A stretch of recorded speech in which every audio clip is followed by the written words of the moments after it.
Greetings, fellow travelers, and welcome to The Way of the Showman, where we view the world through the lens of showmanship.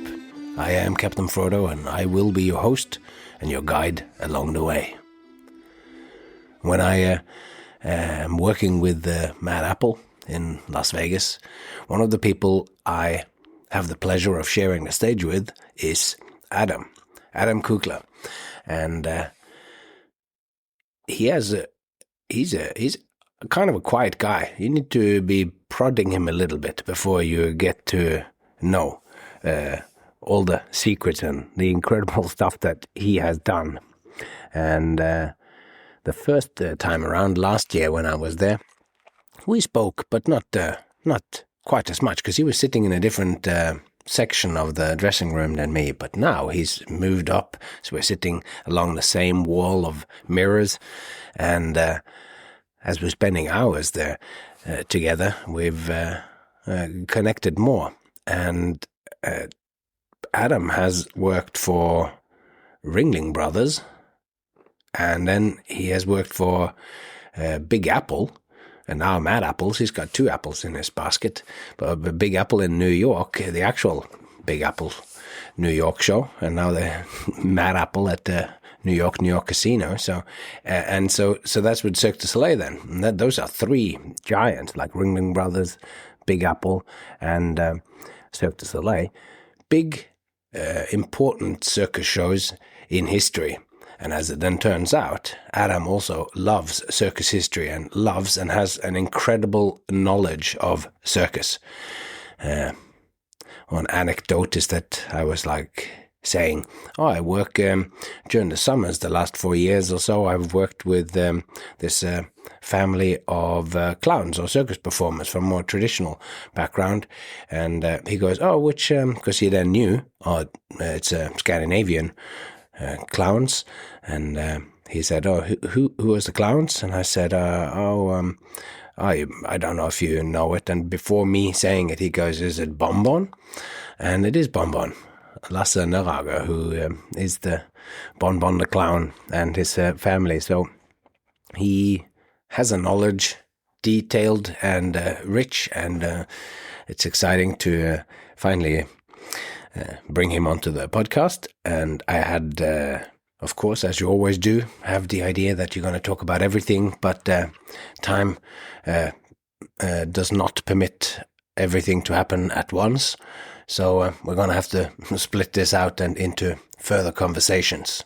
But I'm very excited to give you this first, and I put it here in its entirety, even though it's a little bit longer than usual. I didn't feel like it was quite needed to be cut into two. So without further ado, here is Adam Kugler.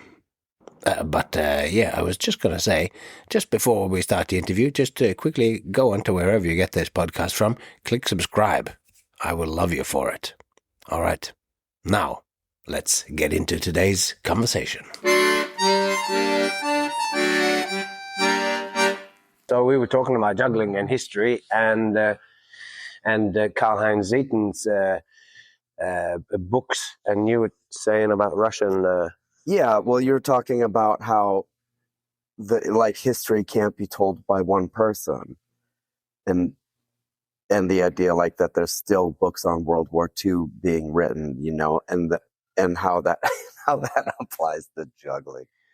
But for instance, when I was younger, technique was something that you learned. If you met the right person, you could learn about technique. It's not like today where everything is available on YouTube, But just thinking about the history being told by one person, I remember reading that basically Russian juggling existed because, what was it, the Kiss family or their trainer or their father or somebody saw Rastelli practice and paid attention and wrote it down, and that is that's where Russian juggling came from, is they learned high technique from the high technique person. Wow. And passed it to each other. Well, maybe that's totally wrong. Yeah, that's true. But I love that, though. One person wrote it down. One person wrote it down, and I'm well, that's what happened. Yeah, yeah. Maybe it's not. Yeah. Maybe it's just what someone remembered and then said, and that it's just, yeah, we need more people learning things and telling stories. Yeah, but it is also, this is how life actually functions, how the world, how reality functions. It's like we want everything, and then within science or whatever, or like with evolution, they go, oh well, it's the struggle for survival that explains it all. It's like so whoever is best adapted lives, and whoever is not adapted, they don't survive. And in one way, going, yep, that's the simple explanation. Yet it has not explained anything, because there's a million details in there of what it was that at any time made somebody survive. Yeah. So I think the fact that there is noise or multiple perspectives on everything is just a fundamental aspect of reality. And I think that seeing, because talking to Niels Dunke and talking to Jay Gilligan about Karl-Heinz Zieten publishing a history of juggling, 4,000 years of juggling, it is a fraught undertaking to try to capture the history of anything, and of juggling in this case. But that does not mean that we should not attempt. And like you say, the inaccuracies of somebody watching Rastelli, taking notes, and then from that adapting that into a way of presenting or learning juggling is, yeah, it's in the inaccuracy you also kind of go, well, that is still a truth or whatever. That sounds real good anyway. I believe it. I believe it too. It's also combined, then they had the state sponsored schools. Yeah. You know, they had, and so they had people that could learn and that could teach. It wasn't happening like by accident, or like take a job setting up bleachers in a tent just so you could maybe talk to a juggler and learn from them. You know, it was access to information. And it was put into practice. That's also really interesting too. Like you can have, like me, I have lots of ideas about what's going on in showmanship or whatever. Yeah. But if you don't have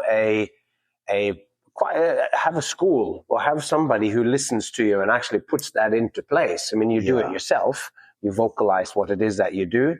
But unless you have a school, then you can't really, like that, the theory never becomes praxis. And then the idea is, Yeah, I mean, where would we be if Jay Gilligan hadn't moved to Sweden?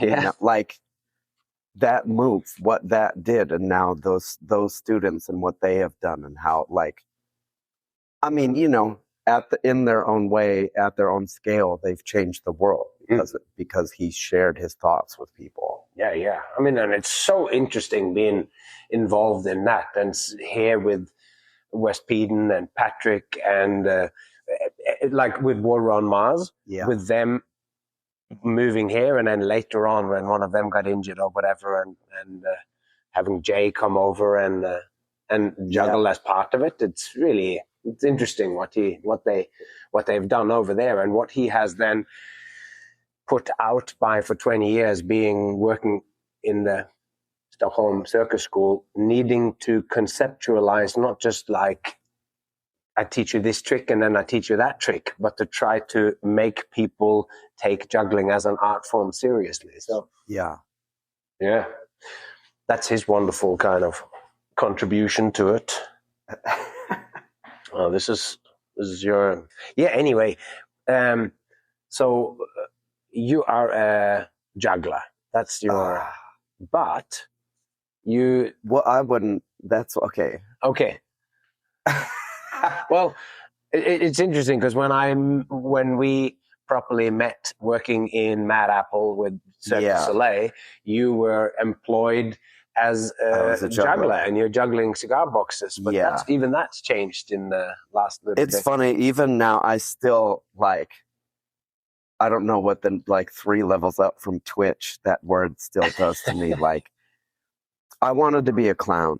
I grew up wanting to be a clown, and you know, as a kid in Milwaukee in the 80s, I suppose. God. But I wanted to be a clown, and then so all right, well, what does that mean? What can I do to help me towards that. And Ringling put out a video on how to be a clown, and one of the things they taught was how to juggle. And that was something I could do at home, and that was something, I could spend, as much time as I could learning that and working on that. So from the beginning, juggling was right there and was the thing that I could work on by myself in my room and in the basement, and it was the thing that kept me in work. I started working on cigar boxes, and cigar boxes is the thing that kept me working all these years. And I've been able to work on clowning in front of audiences because I had that anchor. But I always hated that word juggler and people identifying me as a juggler or even a skills clown. I want to be a clown. I don't want to be a skills clown. I don't want to be a juggler. And then eventually I had done enough work. Big Apple Circus, working there, did a lot as far as proving to myself of I didn't have anything more to prove to myself. And I ended up in Las Vegas and just wanted to see what I could do in Las Vegas. And this job with Mad Apple came up. Coming to Las Vegas and deciding okay, maybe I can make a go of this. It was I was going to trade my skills for money, basically, for the first time. Instead of pure pursuit of being a better clown, I was like, how about I see if I can make some money? So I was willing to just whatever job came up, and Mad Apple came up. So I was like, all right, I'm a juggler. And at one point, they needed a backup for the Shadows Act in Mad Apple that Paul Debek came up with. And I put myself, the artistic director was like, okay, we'll have a Wheel of Death guy learn the Shadows Act. And I was like, what?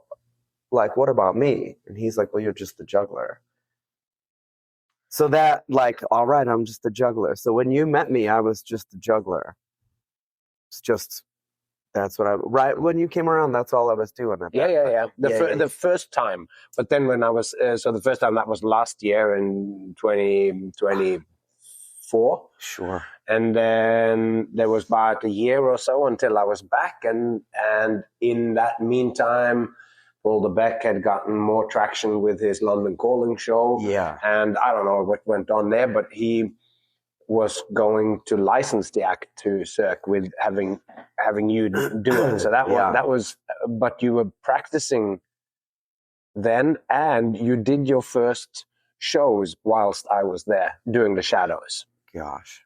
So I believe you. Yeah, that's that was in. Yeah, it's been Mad Apple summer. Itself has been a career journey just in my time on this one job. The artistic, I was just doing my number and a cue, and the artistic director needed something more to even justify having me around anymore, and threw out some ideas, and we did them sort of effortlessly. He talked about having a greater role in pre-show, going out 20 minutes before the show, and he pitched his ideas to me, and I was like, okay. And he was even surprised that I was just game like that. And he's like, "What?" He didn't even know that I had ever done anything before. And he's like, "Well, what?" A lot of jugglers would be sort of freaked out at these ideas. I was like, "Well, I've done all of this before. This is not new to me. I know that I can do this." Isn't that funny though? You pursue being a clown, which I think of as the clown is perhaps the epitome of what the showman is, of where a clown is. So you're supposed to make people laugh. That's the easiest or first thing that the general public think about. But a clown really has the license to go into any kind of emotion and get any kinds of reactions. They can have skills, like you say, with juggling or whatever, but they can also just be interacting with the audience. There's so big scope in it. Yeah. And you'd been a clown first, which I see as a really valuable starting point, because it's kind of my starting point, although I also don't do traditional clowning by any stretch. It's like, Sure. but Or you do. yeah. Yeah, I don't know. I think that clown is way too big of a word for any of us. Like, Yeah. I think that there are. I agree. There's kinds just of within clowns. circus, some people are very narrow. It's like if you don't have white face on, then you or whatever it is. I'm not. I think I think that it's ridiculous to let that word limit what you do. Because, Me too.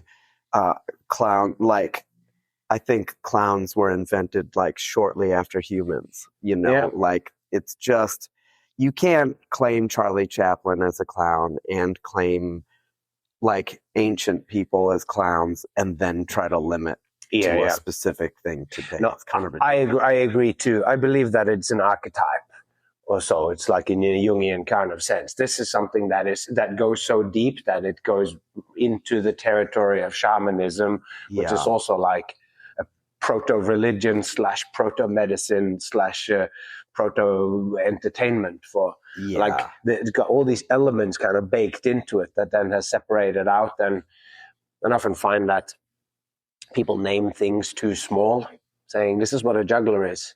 But the artistic director of Mad Apple, when he was looking at you, he is reacting to the stereotype, if you will, or a too small idea of what a juggler is. And in a sense, he's probably right in 65% of the times or whatever. Sure. Jugglers are often people who have done what you describe of being alone and finessing expertise in throwing and catching in a gym by themselves often. So they are often incredible displays of technique. Yeah. And that is often then not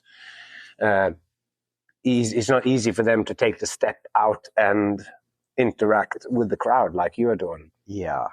So he's like right in by the broad of it, but it's funny that you sort of specialized your way in to use your skills for making a living. He was worried about one kind of crazy and ended up, there's a lot of different kinds of crazy. Yeah. That's great. That's great. So your role kind of expanded because that. Oh yeah. I remember that you were doing those rehearsals too. That might then have been last year, like in 2024 somehow. That I've been in kind of constant creation. Yeah. We had some.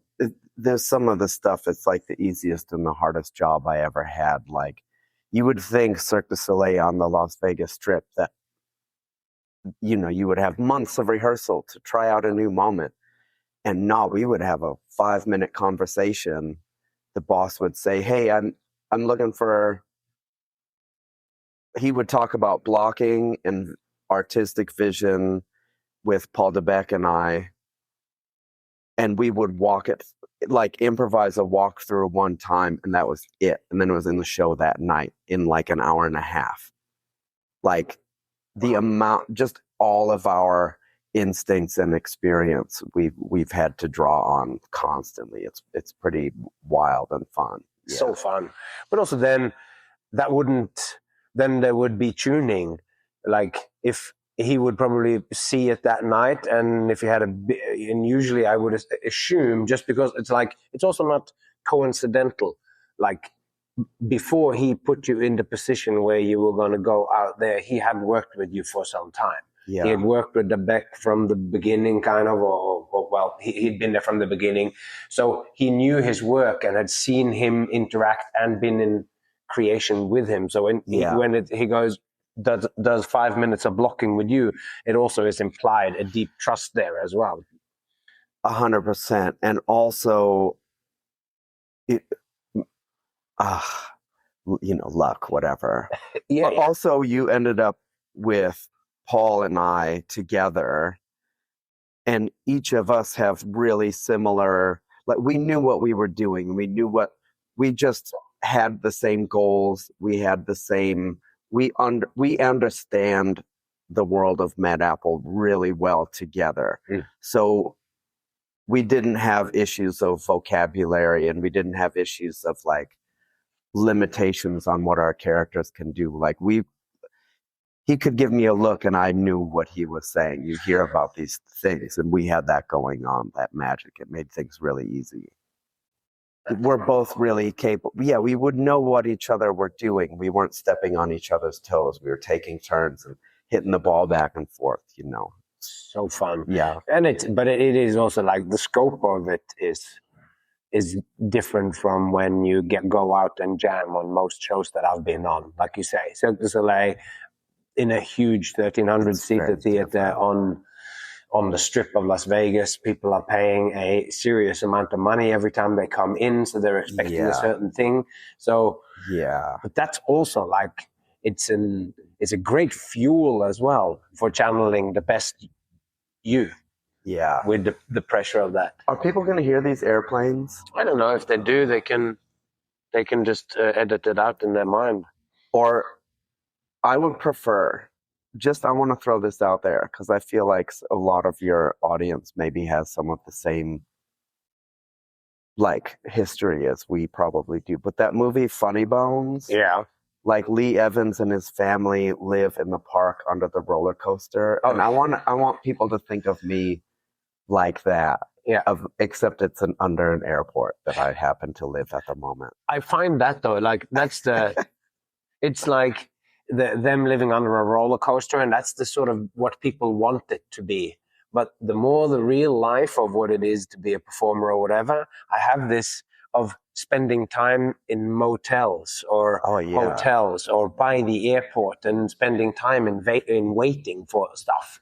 Yeah. Like, because this industry, when you're actually out there working on the road, so much of it is like the absolute vast majority of it is travel and waiting and tech, and then it's almost sometimes an afterthought that the show then happens, and they might like, oh, you're going to do half an hour here, but you've been flying and driving and all this. So this is planes and people driving by on the road with motorbikes. On the cruise ships, the guest entertainers would always say, like almost invariably, I get paid to be in airports. The shows I do for free, I get paid for those times in the airports. Yeah, that's like, a very interesting point.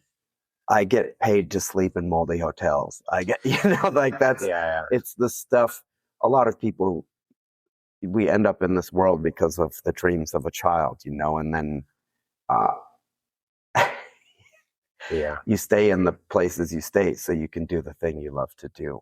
Absolutely. And let's go back, because you skipped past some of the gold. Like, I mean, I would love to go kind of back and look at those dreams of a child. So you mentioned that you wanted to be a clown first, and then you mentioned that Ringling had put out the videotape. So let's talk about both of those things, because you ended up not just buying the videotape, but joining Ringling, which is incredibly fascinating and romantic to me. But so what was the? I mean, I've done the dreams, like most of the things that I've dreamed, I've done. So like, if there's kids listening, don't dream too big, and you can do it. No, but I did it. So that poster that's over there in the corner, there's Ringling Brothers. Behind those boxes is my uncle. My uncle was in the first class of clown college and was with Ringling for 6 years. Wow. So that was not an outside the box dream to have. Like, my uncle had done that. And these posters, oh my gosh, I'm like surrounded. I'm not totally surrounded by the stuff, but I'm surrounded by it. This circus parade happened in Milwaukee in the 60s and 70s. My uncle was involved with that when he was still in high school, before Ringling. It went away for a while. It came back in 85 or 86. And my uncle wrote a letter saying he wanted to be involved however he could. He was a Hollywood makeup artist by then. And so they brought him in, and he did the makeup for Ernest Borgnine, who was an Oscar-winning actor. And so he was brought back to Milwaukee for the parade. And my mom, it wasn't just a parade, it was a whole week. There's a a parade grounds that had a circus. There were like 750 horses in this parade. It was a big deal. And so you could walk around these parade grounds, and it was like a small festival or a big festival around this parade. And so the day before the parade, my mom made me up like my uncle and surprised him at the parade grounds. And that day, I still have a photo from the photo. I have a picture of, like, from the thing that made me want to be a clown, basically. Yeah, my uncle was a magical person, and seeing the way people were around him is what made me want to be a clown, really. So yeah, that made me want to be a clown in the circus. And I had a little bit of a path because of my uncle. Ringling put out that video. I think it was at Toys R Us, and it was my birthday, and my mom, there was a Green Bay Packers sweatshirt, and there's this videotape, and she's like, which one of these do you want to be your birthday present? And I chose the video. It's like it's crazy. It's interesting, the path that it was kind of laid out for me, and also it had never existed before and won't ever again. Like, yeah, that tape was in the store at the time for me to get it and start. It's really something. Because an interesting thing when you are wanting to be a clown, or you're wanting to be something which is as abstract or whatever as that, is you need something to validate it to yourself that that's what you are. And becoming a clown on your own is difficult, because the clown becomes a clown in the interaction with the audience, or in a show, or so anything that you would be doing at home in your room would just be playing. But juggling, one of the things that it has is that there's no arguing with it, because you can argue whether someone is a clown or funny enough, or whether they're going to be it. But if you can juggle 5 balls, you can juggle 5 balls. And yeah. For as much as you and me, who also identified as a juggler for quite a while, now I'm like, when I'm surrounding myself with the people, Joe Fisher or Jay Gilligan, now I am not a juggler, but I can go in front of an audience and they will, without a doubt, say, he's a juggler. Even if I just didn't do any of the other things, and I just did some of my older routines, they would go, isn't he funny, this juggler?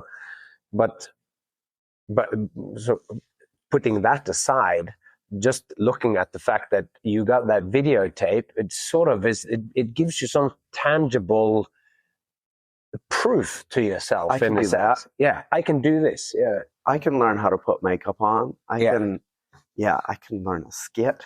Yeah, and then when you then pursue that as well, then you do actually come into the game, applying to clown college, because eventually.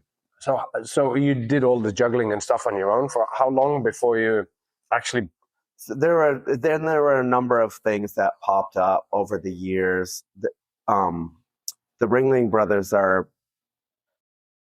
part of the story from Wisconsin, and so their original winter quarters is in Baraboo, which is still the Circus World Museum there. And so when I was like coming of age, there was this guy, Mr. Bill. Mr. Bill was the clown at Circus World Museum who had been on Ringling, whose mom, I think his mom had babysat my uncle back in the day. So like Mr. Bill grew up following my uncle. And then I introduced myself to him through like a miracle of bravery at the time. And Mr. Bill was like, kind of took me under his wing, just like instantly. And so one of the first things I did in front of people was at that museum. He put me in the pre-show there with him, kind of like clowning for the first time. Great. And then you weren't doing juggling or anything. You were just. Well, that was I took a duffel bag full of props, and I showed him like my juggling, and he's like, okay, but it's not funny. Yeah. That was interesting, that moment of like, okay, great, you've done all this work. Who cares? It's so interesting. I have a parallel story of me doing linking safety pins at this magic circle meeting with my dad and whatever. And I showed a whole sequence of things one can do with like linking rings, but it was with safety pins. Yeah. And sometime through that routine, one of the older, adults went, so what were you thinking, kind of in a snide way, as far as I remember it, what are you thinking to say when you do this? And it just both sort of crushed me, but also kind of went, I have not thought this through. I've been focused on the skills of they're going like, how do you make them care? Like, here's a safety pin, here's another one. Now they're stuck together, and now they're all three together, and now one of them is off again. And making them care. So that's like, it's wild. When you said it's that same thing where you're a child and you don't think it through. There was the first day of clown college makeup class. The makeup instructor says, makeup is the most important thing about being a clown. It's the first impression that you make on people. It shows people, because it's for Ringling, so you're talking about Madison Square Garden, for example. You're talking about people sitting very far away. How big is Madison Square Garden? Big. Like 10,000 people? Or? Oh, it's more than that. Oh, I want to say it's 16,000 people for our circus, which was 3 rings, which is hockey. It's the same setup as would be for a hockey game. For basketball, which is a smaller stage, there's more people in there. For a concert, there's even more people in there. But I want to say it was 16,000 people. Mad. So makeup is the most important thing. He gave a whole speech, and then he says, and makeup is the least important thing. If you don't have character, nobody cares what your makeup looks like. And it's the same thing. Like, you need to spend your whole life to get good at these tricks, these technical tricks. And no one will care. Yeah. Until you add these other things to it. That's so great.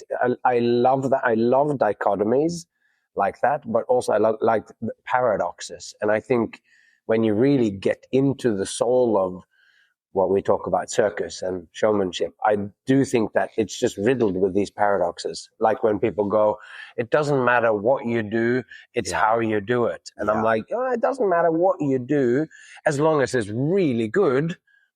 It's how you do it. So it's within it, because if you do something and it's actually not good, then it doesn't matter how you do it. If that skill or whatever it is, it's like so there's, and then at the same time that's not true either. Exactly, because you can do so. And I have when I'm writing, and the thing that comes up, it's like, just so that I am able to put something down on this page, it's whenever I say don't do this or this is not good, then there will probably be one or more people who have made a career out of doing exactly that thing that I don't say, but don't say not to do. Yeah. But that, like this, but to be able to say anything or to be able to make any meaningful kind of statement, you need to cut away most of reality and make that one statement. And then you go, this is true. But just like this makeup man then said about it, he goes, this is the most important thing, but it is also worthless unless you have the other things there. Yeah. So you end up with like a list of criterias. Like when you define what play is, it's a list. When you define what life is, it's a list of criteria that it should have. But because you can't, like when you write it out in one statement, then it cuts too much away. So you end up with these sort of lists of, it should have some of or all of these. The more of these criteria it has, the more likely it is that it is a clown. But goals. It's just goals. Yeah, good point. I like the rule, like it can't be this, is a great starting point for something. It's like, because someone goes, well, you can't do this. Or I have it with books too. Someone goes, oh, Gravity's Rainbow, that's a famously difficult or so book. And that, when I hear that, there's something in me that goes, oh, I should really read that. It's like, and I read it, and they're like halfway through, and you're going like, this is so complex or complicated, and I'm surprised every time, because you kind of think, but you throw yourself in. If someone goes, you can't just do random things without any kind of order, and then you see a prop comic or whatever, and they're going, that's what they do. Here's one thing, here's something else, and here's something else, not related to any of it. Yes. But yeah, so you go in. How was the process of, like, because then you're talking to the makeup man, like, how did you go about coming up with your clown makeup face? Oh, I had a terrible time. It was because I grew up wanting to do it, and I grew up studying it, and I got to clown college through some other coincidences, but I got there, and it was a new director of clown college. Actually, there were two guys that were co-directors.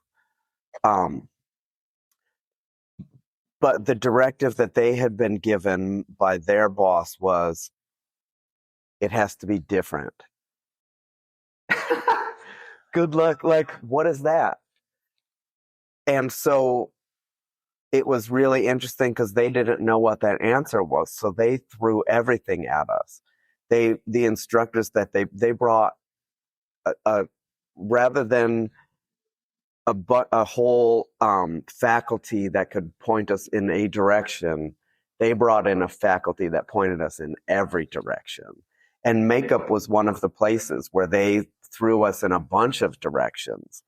But I had studied like 80s Ringling clowns. And so I was like pretty good at applying that kind of makeup. And I didn't have any experience with anything else. So I had a hard time with finding something. And actually the makeup instructor like put it on me. He's like, this is what your face is. Yeah, right. And I was like, okay. And I learned to do that. And like a few weeks later, he's like, we're doing something different. This is what, okay. So I actually didn't find that stuff. Yeah. He found it for me. And then over the years, it evolved, and I helped it evolve. Yeah. I mean, it's a whole mythology around that thing of finding your clown face or whatever. But it's crazy.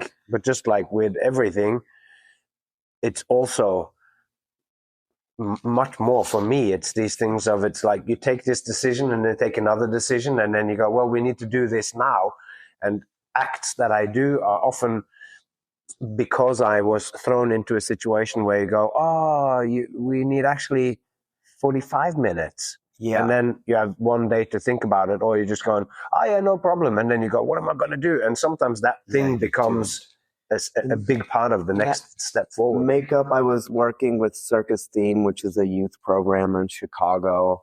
And he just put clown makeup on the table and told the kids to put it on. And they like children smearing crap on their face was the best clown makeups I've ever seen. It was the most, like with kids, it's honest expressions. Yeah. The same thing, like, oh, God.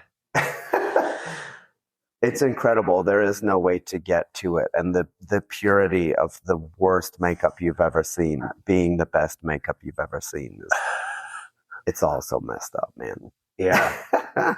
But so that's the face. And then what kind of work did you guys do then for character, or for finding yourself to be expressing clown in a 3-ring circus and then at arena size? He kind of almost didn't. That was the thing, is we had it was a huge faculty that changed a lot over the course of a few months. But we had a dance instructor that was the same all the way through. And we had 2 Ringling clowns through the whole time. And then I think we had 2 or maybe 3 other people that kind of rotated in over the time. But they were like our classic Ringling, classic circus clown teachers. But most of the people that we had were not that. So in their pursuit of something different, they hardly taught us what had been taught before. So we had just various physical theater practitioners come through. We had some people that worked in one-ring circuses and in European circuses and in theaters that came through. Folks that came from all different directions. My favorite one that I think about is this lady, Carrie Margolis, who's still around. Dodi DeSanto was a person I think of a lot too who taught mask, but Carrie Margolis is fun because those Ringling clowns like hated that she was there. Her vocabulary was completely different, and she talked about energy a lot. I remember an exercise where it was taking the energy down, down, down, down. And now, after having been around for so long, I really understand like just how much we communicate with our bodies and how much like an angle of your shoulder can change the meaning of something quite a bit. But they thought her method was super fluffy, you know, and way too intellectual and whatever. Well, like 30 years later, she came and taught a workshop with Cirque du Soleil. We were in the Mystère Theater, and like, if you wanted to go, sign up and go. And it was super fun. Having had a week or two with her when I was 18, and then working with her again for a couple of hours 30 years later was like, wow, oh my gosh, like this person that I couldn't understand, like I've actually been doing her stuff this whole time. That's great. It's really fascinating. What was because when you were talking now, I was like, oh, and then she taught me when I was 18 and I didn't understand it. And then she came and she spoke now. And did it seem clear now what it was that she was talking about because you'd going through her vocabulary and the way that she spoke? Did it speak to you in a different way? Yeah, it spoke in a different way, partly because I've never stopped I've never stopped trying to get better, you know.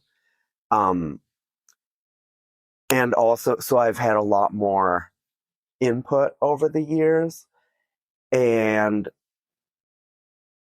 I think, was it Michael Chekhov wrote a book on the technique of acting where he talks about atmospheres and wanting to change the colors of atmospheres in the room, which sounds completely insane.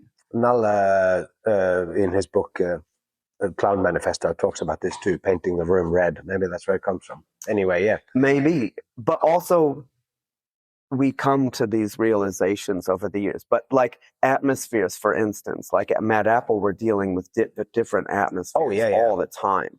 You're the first out, and me and Paul got on every time we're coming down, and we're getting an emotional weather report of what is it like today.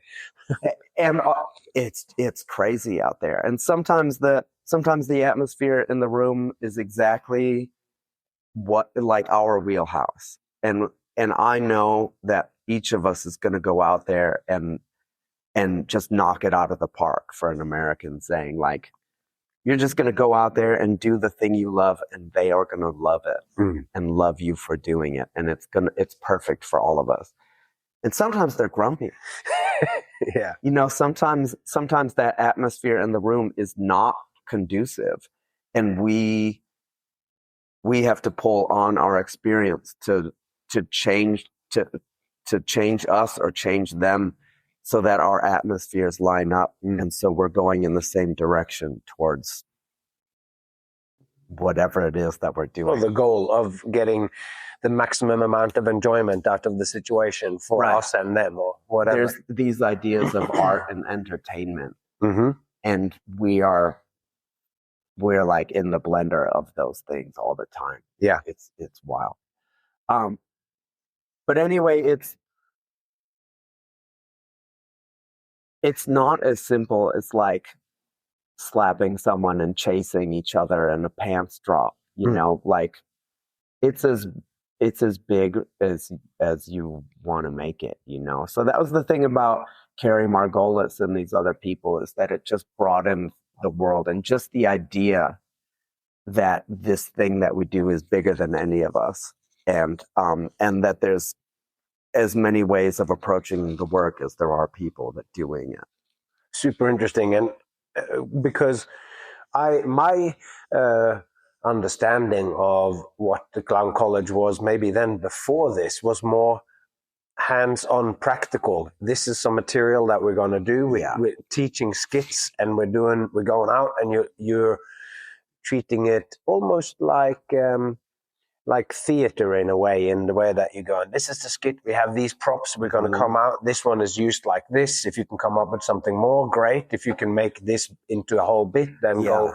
But that it started more from actual acts or so. This is the act, and these are the props we're going to use. But you guys were sort of more in what I feel like is what you want to call it, contemporary clowning or theater clowning or European clowning, they sometimes call it. Those directors that were Rob Merman, who was the director of Circus Marcus, which I also went through, which is how I got there actually. The application that I had the deadline printed on it. This must be submitted by whatever. And it was not the date. I would not have ended up at clown college because I would have submitted too late. Except that I was at Circus Marcus, and the co-director of clown college was there and was like, oh no, you need to do this now. Oh, great. The other guy was Dick Monday, and Dick Monday was really the person who brought in the faculty and really designed that program for us. And Dick really prepared us for the future. Like the people in our class, like Jonathan Taylor from Daredevil Chicken. So he was there at the same time as you? Yes. I did a number with him in our graduation. Also Voki Kalfayan, who created the Gazillionaire for Absent down here. Oh, wow. We went to clown college together. I was 18 years old with those guys. We, our paths intersected in that time. It's wild. And we've all continued on. And there's many others too that are still out there, still doing the thing, or things related to it, and which is still the thing. For you, it was just the thing you fell into. You go to clown college, and next thing you know, you're a theater teacher at the kids.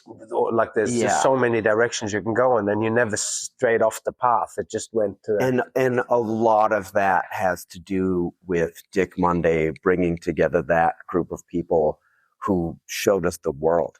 Dick didn't just show us 3-ring American arena style clowning. Dick really showed us the world, or a lot of the world anyway. How did he do that? It's just the breadth of experience of the people that he brought in, and to teach and whatever. Ringling, we knew. Of course, most of us wanted the job for Ringling, but we also knew that Ringling wasn't the only place. We knew that there was a whole world that was possibilities for us if we chose to go in those directions. That was a lot of it. And did he talk about that? Sort of explicitly kind of go, these are directions and this is places where you can go? Or was it very much was it sort of like general clowning, or was it, because it sounded like before this throw everything out and start fresh approach that they had when you guys started, that they were more aimed towards Ringling as well, and that now it was more general clown educational? He didn't he might have talked about it, excuse me, but each of those people brought in their perspective, which was correct. Yeah, of course. Which is great as well, meeting 10 different teachers who all speak from their own point of view with great strength and a lived authenticity of why this is the 100%. Right way. And when you're in that math class with that math teacher, you're doing that, and that each of those moments has those rules, and so you can get out of it what you can get out of it, And I think it's just that of just seeing all of these, oh, that is true over there, and that's true over there. There are all of these different things, and it made it easier for each of us, I think, to follow our own paths, I think. Yeah. And to bring truth to whatever that path was. Yeah. When I'm thinking back to the little bits of training that I've had, official training or so, where there's been teachers or so, there's lessons in there that stick with me for always. Yeah. They're not, when you're doing exercises and stuff, and I'm kind of in the process of that because I'm writing this book at the moment. And whenever you try to teach something, you try to explain it so that I can speak about it on the podcast. What I end up saying feels in a way always too general. But I think that that's also a feature of teaching or whatever, is that when you're talking to 12 students, or when I'm talking on the podcast to the people who are listening, and it could be anyone, you have to go general, whilst somehow the generalness of that, when I'm working with people, specifically when I've been working with Nick DeFat lately on one of his new projects, we never sit down and go over those kinds of basics. Then it becomes this flowing. So with creativity, or when you're making something, put on the spot tonight, you're going out with Paul Debek and you're doing the opening thing, and then the ideas are being thrown at it, and you're using your it's much more sort of specific. But I think that the teaching, almost by its nature, need to be more general when you're having an 18-year-old person who needs to find all these things. You speak in generalities, and then you yourself have to they give you the bones, and you have to put the meat and eventually put the skin on this person of yourself, and then paint the face of it. The clown. Yeah, I don't know. No, I don't know either. I have never. I've done very little, like, teaching or guiding of other people. I haven't taken a lot of, like, workshops or classes, and that's a whole skill set that I don't have a lot of experience with. That I think is, like, it's awesome, and I haven't done it much. Oh, I haven't talked to groups. Not now we do this exercise. Not that kind of stuff. Okay. So we're the same there. Right. No, but you're just writing a book for the world. Well, it's always hard to know. So I'm going by this thing of going, you need to write the book that you want to write, or the book that is not out there yet. So I'm going by that. Because it's, if you put yourself up against what's good for the market, what's needed, or whatever. Like, I'm never writing anything for that, and I don't know about who made a lot of money within writing a philosophical book about circus. But I've never, in everything that I've written, writing a half-hour long poem about a clown traveling to America from Armenia. How long that took me, and for what that had, like, it gives you nothing in one way. Yet when I then last year when I came here, and I was at Matt King's house, and Charlie Fry came there, to a party or whatever, and I was talking to him, and he went, "Oh yeah, so have you written any more epic poetry?" And I was like, oh, because as it turned out, coincidentally, I had just released my 100th episode where I put that poem out. It's like a half-hour audiobook style poem. And I thought that he had heard that. And then he said, no, I read it when you posted it as a serial on my blog and on Facebook back before my daughter was born. So for as much as I'm putting stuff out there and nothing comes of it, really, people that I respect and love are finding it. And then I'm defined, and the conversation that I'm having with him now is defined. Charlie Fry talked to me. But not just that he talked to you and said, hello, nice to see you at the party, but like that he knows who you are. Yeah. Golly. That's like... good. Maybe in 18 years, Charlie Fry will say hi to me. I think he likes epic poetry. If you want to get to his heart, you gotta... God, I'd rather never meet him. Oh, our heroes. So great, so great. But so I have never seen a three-ring circus. Can you just like picture with yourself in it? Because you did. I want to hear about the circus trains. I just love that, and it's just a couple of episodes we had Anchapoda talk about riding on a train to Macedonia throughout when behind the wall in the 80s when she was going to before the wall came down and all that. So that's one of the previous episodes. But I would love to hear about. But firstly, can you just describe to me what it was like when you guys came into town and set up, and what happened in the three? Just an outline.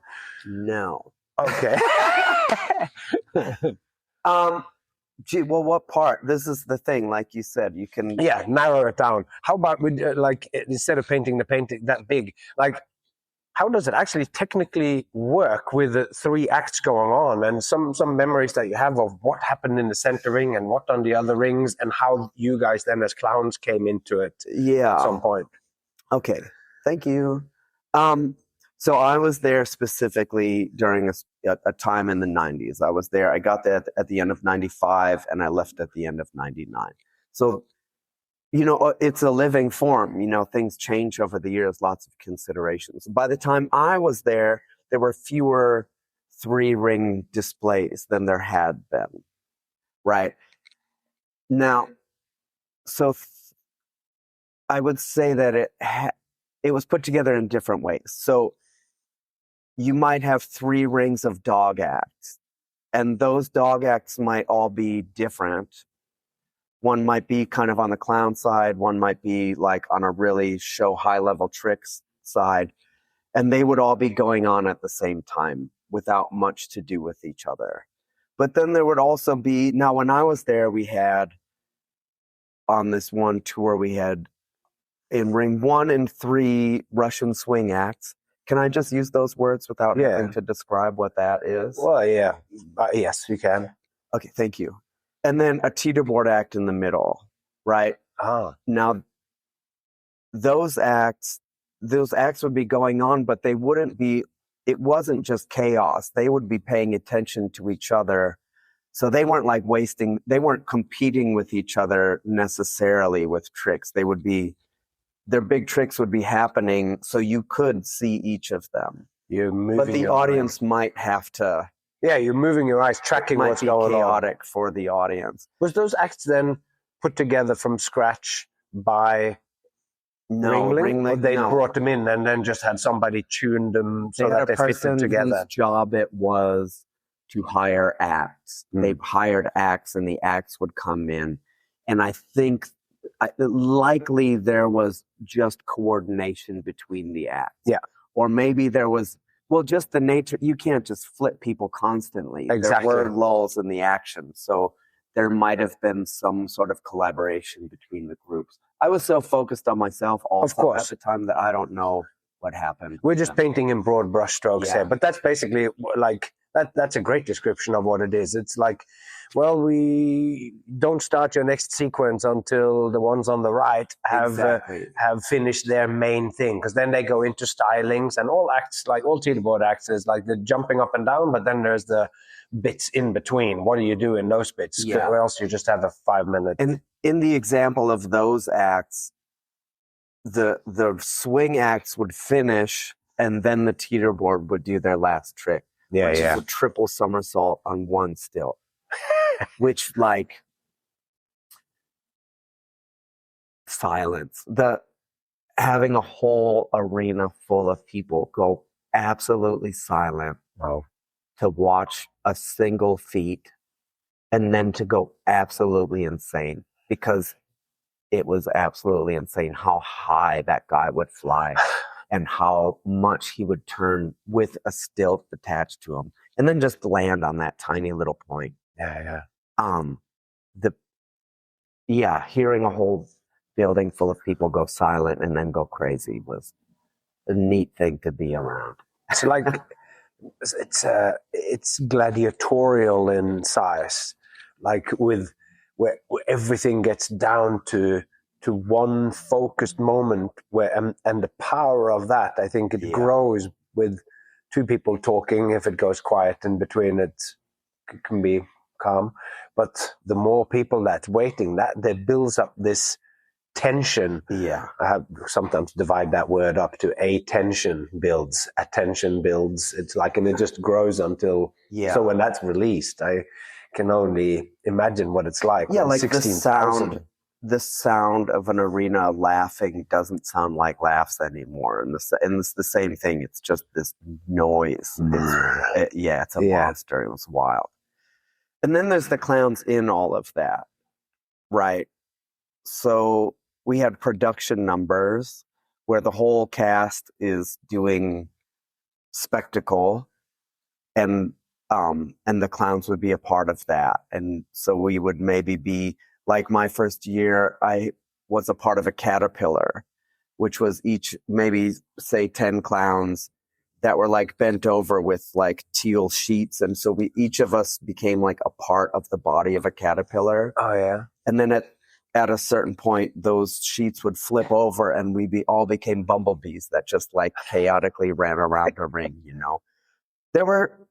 Sometimes it was your job to just be some color to fill out a space on the floor.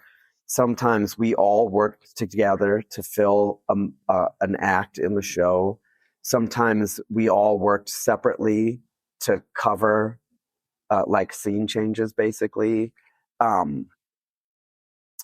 We had technical jobs that we did that we covered different things in different ways. Like in a one ring show, you've got to be able to fill a spot in the ring. Also, you need to be able to have material that happens outside the ring in the audience. So that something you just have to be able to cover. So when they're setting they're rigging the high wire or they're rigging something, then you need to be out amongst the people somewhere else on the ring boxes or whatever. Yeah. Yeah. The clowns and circuses, fill roles of distraction and focus, and you've got to bring a lot to cover all the needs. Oh yeah. And then be either focus or distraction. Yeah, I mean that's also really interesting, isn't it? It's like, it's also such a big production. The fact that you are, every time another act comes on, it could be 3 dog acts. So that probably means there's like at least 30, if not 50 dogs involved. Yeah. And at least 1 or 2 people, probably 2 in each act that goes out there, 1 or 2 at least. So there's all this stuff going on, and then the 2 Russian swings and a teeter board. So it's such a big production, which all kind of needs to be covered. So you guys doing distraction from the fact that there's work actually happening. Yeah. And then sometimes needing to actually fill an act in the ring. Yeah. And was there ever where there was the clowns were taking over the whole 3 rings and it was just a big picture? When that happened more before I got there. So we did these things called walk-arounds, which is to basically just a sight gag. It's a gag that lasts 10 or 15 seconds. And that would be on the track around the rings, and that would be a lot of us at the same time. Milling about and doing your gag to these people and then moving around doing in the 80s and earlier, it would have been milling about. But when I was there, they would put a focused light in one spot. Oh. And so there would be, 6 or 8. Oh, good of you to bring a carbonated beverage. Yeah. I'm burping away myself there, so don't, and we can't hear it. So there walk-arounds, there would be 6 or 8 of these gags happening at the same time.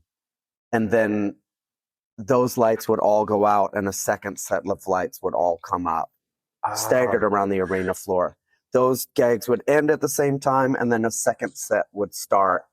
Oh, cool. And then we would all switch places. If you weren't in a spotlight, you were moving to a different spot, and then that spotlight would come up on. And you had a sequence of sight gags then? Like you had Each of us had our own gag that we were doing, and it would be 1 2, maybe there might have been one walk around that had 3 people in it. But usually it was 1 or 2 people. It's an interesting way of doing it. It's almost like it becomes filmic then when you're in the dark and people are running around, light comes up and something funny happens and it's like that's funny. It was and we get there through history now, so that those spots were often filled during the transition coming out of flying trapeze. So you would have one huge net or 2 huge nets down the middle of the arena floor. So the track on each side was, I put empty in quotes because there would be like cables that could decapitate you that was going on coming up or down. But when, as lights became more advanced, they could just put these multiple spotlights at the same time when they would have just put like these thin washes back in the day. And the clowns would literally walk around and stop. You could watch a bunch of clowns walking around and then one would stop in front of you and you would watch them do their little gag and then they would leave and somebody else would wander into the space. Yeah.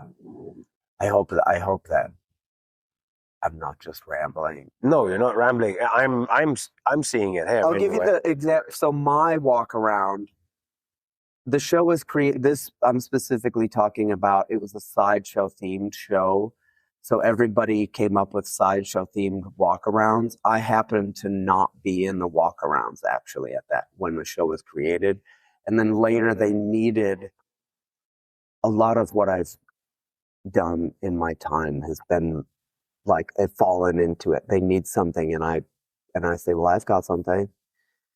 So I was able to get a walk around in without the limitation of sideshow. Oh, great. The walk around that I did was I used juggling. I had a hat and I did a couple tricks and then I flipped the hat and missed it. Drop. Shoot. Try it again. Flip the hat. Miss it. Drop. Dang. And then I would rip off my wig and flip the wig in the air and catch the wig. Blackout. That was my walk around at that time. So that was 15 seconds. Yeah, basically set up, build, blow off in 15 seconds. Yeah.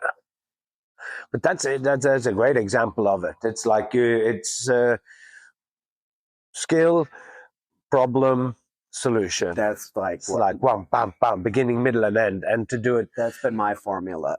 Yeah. But that I still last time when I taught the workshop, which is years ago, I just used that beginning, middle, and end, and as a kind of movie. A character walks into the movie. What do they want? Like there's so much you can do with just that really simple thing, and doing it in the 15-second thing. That also comes really. That's like stuff that could come straight out of a workshop.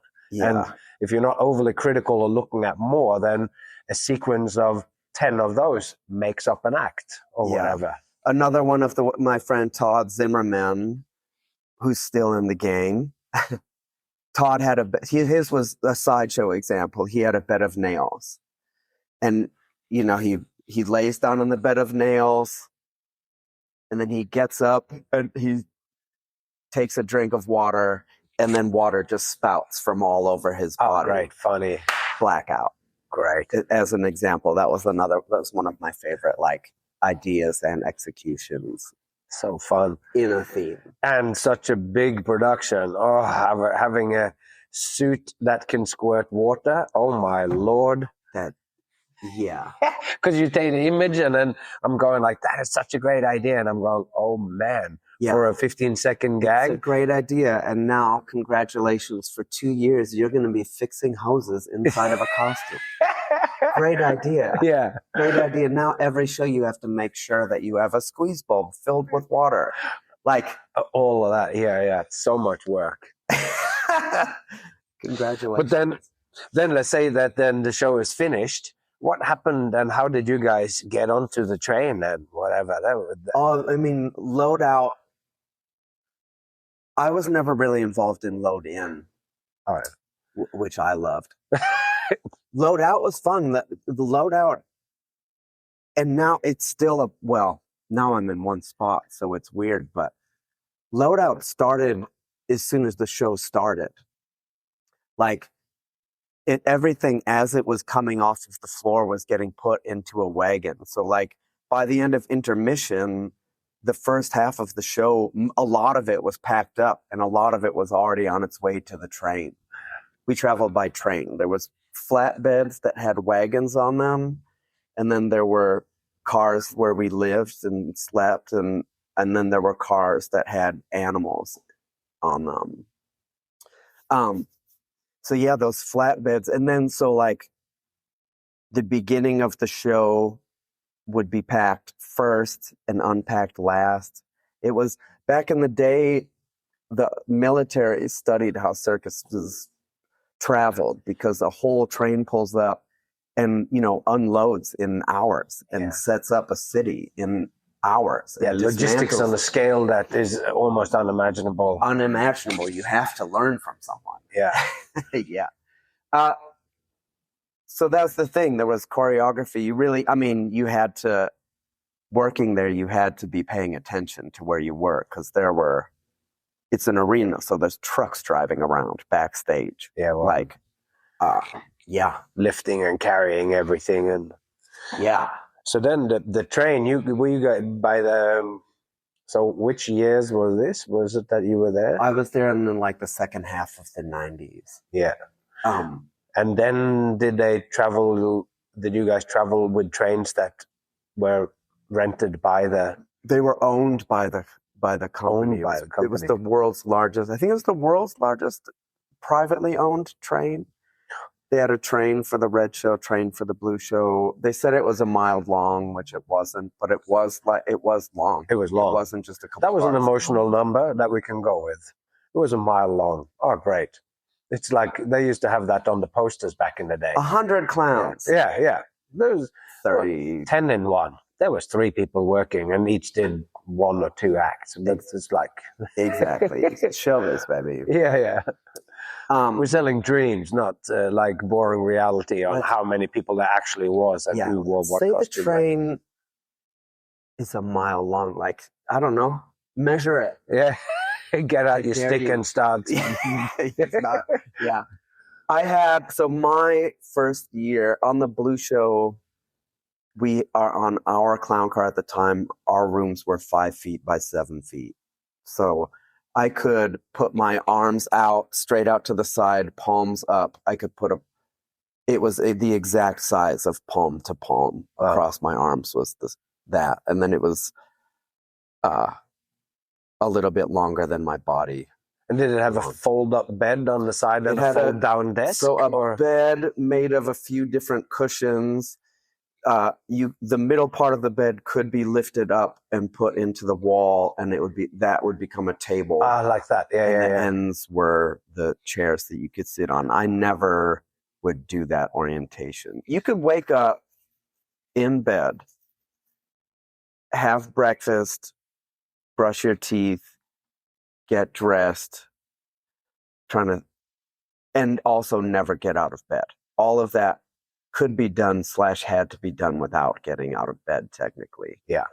I'm the same. We've been living in caravans. It's like, oh, you can do this and you can make this into a bench, but it's like I am sitting in the bed and I'm reading in the bed and writing in the bed, and like I want to spend time in my life to reorient. I loved it. It was my dream, and it was difficult to adjust to living into regular world-sized spaces just because of how efficient those small rooms were and how like kind of perfect in their ways. They're not an inch wasted. Yeah. And what kind of storage space was in? Everything was storage space. Under those benches that that was storage. Like you sat on a box, that was storage. And then above you on the wall was cabinets and just everything. There wasn't a space that was wasted. And did you eat? Was there a there's a microwave? We had a microwave in the room. What's going on? They might be testing. Who knows? Sorry. We each had a microwave in our room, if I remember correctly. And then on the clown car, we had a kitchen. Oh, yeah. that we shared. With like an oven and hot Oven, plates? stove, Oh, sink, cool. Yeah. cabinets. It was everything. It was a kitchen. Yeah.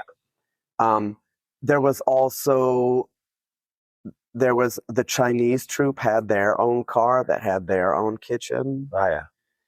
And then other than that, they had what was called the pie car, which was like a diner basic. It was a diner car. Yeah.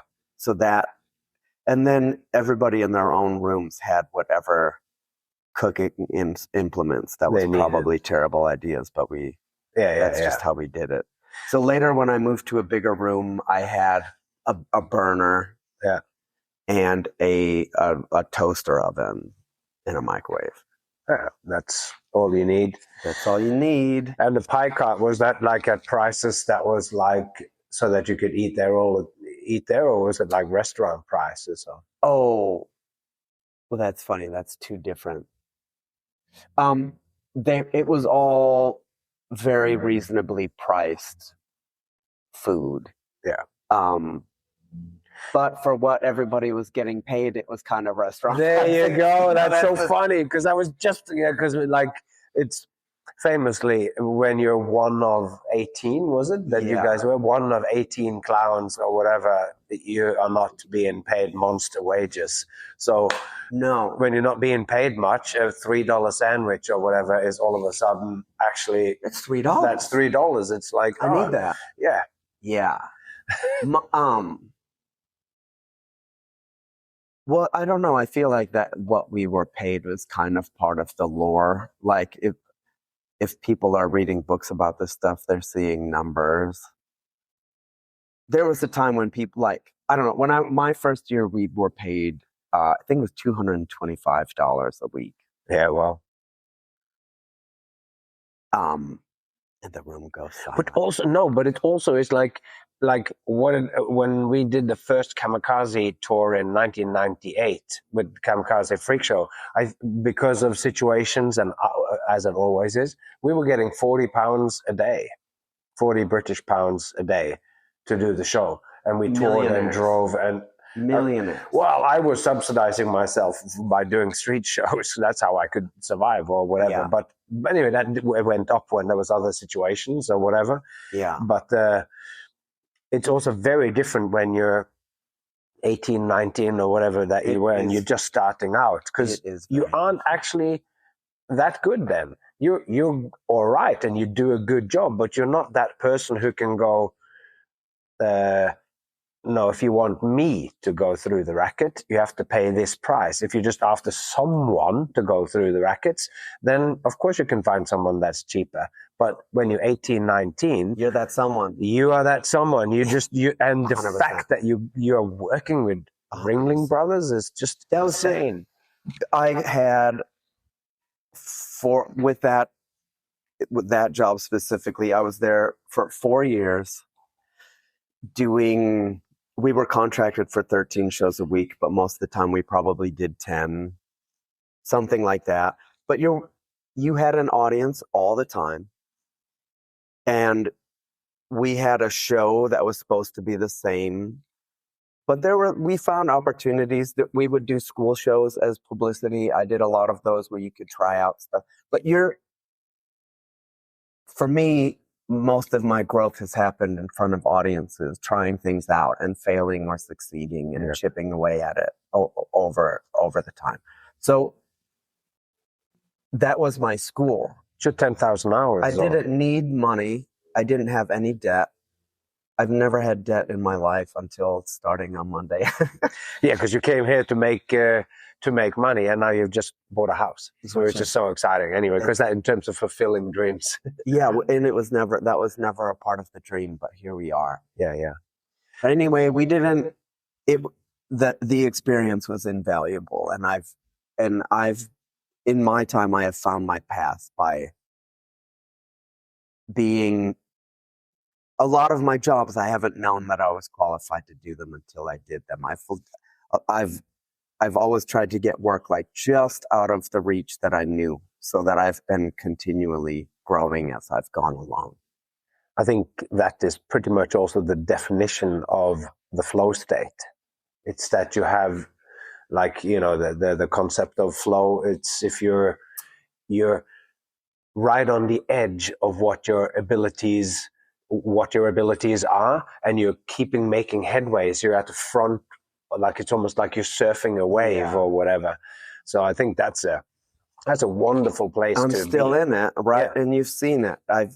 When I started with the stuff I'm handling in the show now, on my first day, I was like good enough to do it, but not as good as What I would want to be, or as good as I am now. Yeah. And now I'm not as good as I'm going to be in a month. No.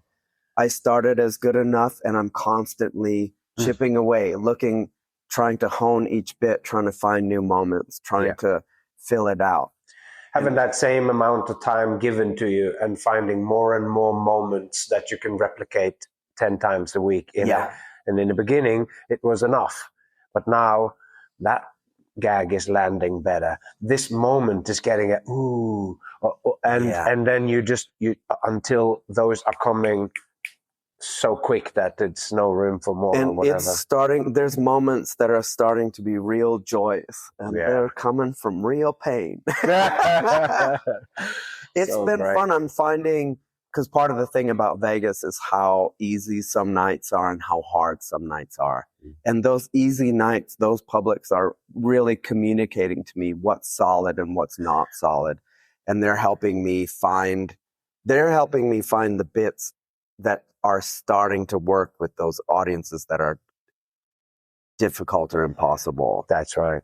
Ooh boy. Yeah. Those fun audiences let me push things and help me find the lines. And it's so nice. That's my process as well.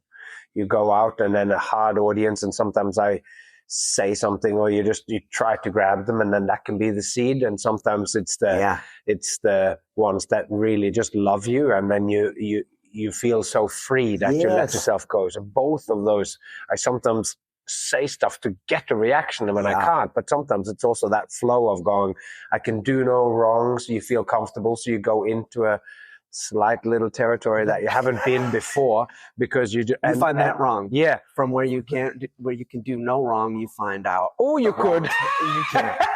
Oh, they didn't go or there. Those moments when they're going to hate you anyway. Yeah. So just do it. Yeah. And there's the frustration and the freedom. You find things in both. So great. God.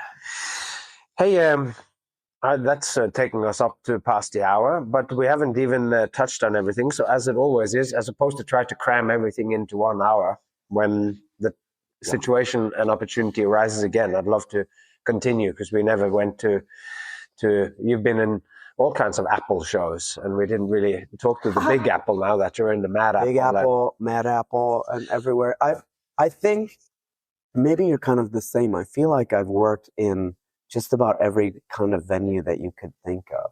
Yeah.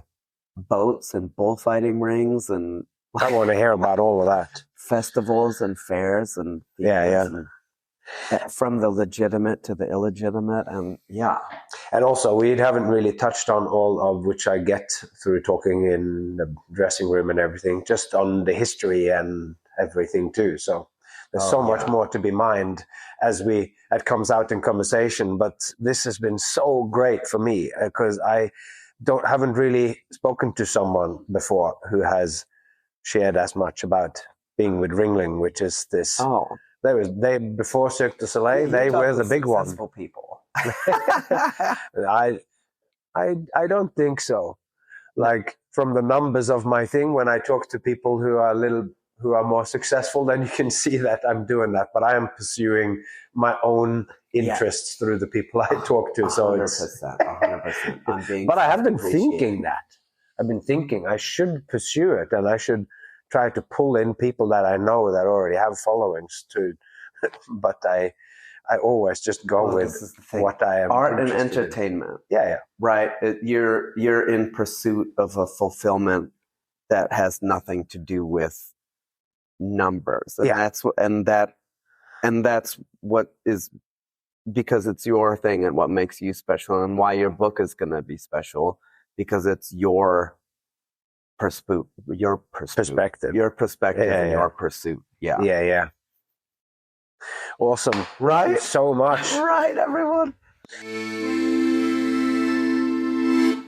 One of the really great things about having this podcast is that I get to have conversations like this. People that I work with, people that I know or whatever, but then when we sit them down, when I sort of go, okay, we're going to do it, then maybe we turn on the recorder or whatever, and then the conversations become different. It's like now you can probe into what people have done, and I get to know people more when I have these conversations, and I'm so happy to be able to share it with you guys, these insides of these performers. And lately, whenever I have a conversation with someone, it always feels like we're just scratching the surface, and that's a wonderful feeling. Whenever I, have another conversation with someone, I kind of go, that's right. We got to talk more about this. So that's great. I'm happy about that. All right. If you want to find out when episodes are coming out or anything like that, you can go and find us at Instagram, The Way of the Showman at Instagram. If you want to share any kind of story or have anything to say about me or the podcast or anything, then you can find it at The Way of the Showman at gmail.com. So, with that said, take care of yourself and those you love, and I hope to see you along the way.